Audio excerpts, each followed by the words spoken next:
This video is an extension to the Getting Started guide for PanelAlpha. If you haven't seen it yet, I suggest you start your journey there.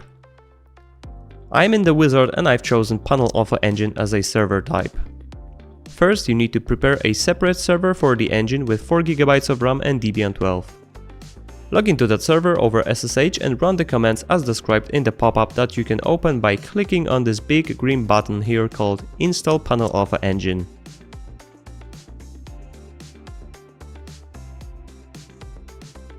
The installation process may take a few minutes. Once finished, you need to copy the token into the form together with the server hostname or IP.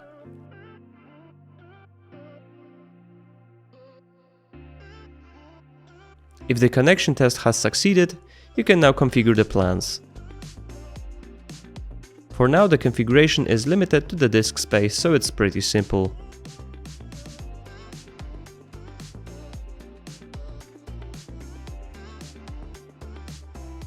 All the rest of the configuration in the wizard is the same as for the cPanel.